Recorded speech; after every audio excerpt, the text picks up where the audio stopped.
Hello everybody, today I am going to show you the difference between a mixture and a solution.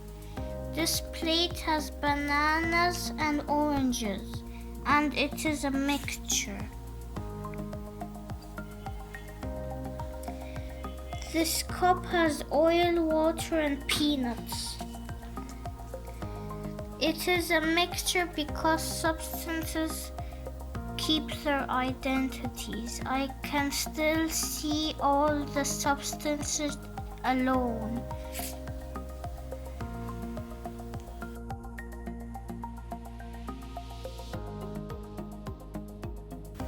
Now I am gonna show you what a solution is.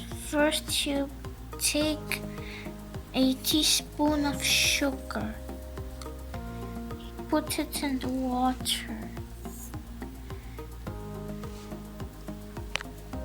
Then we stir.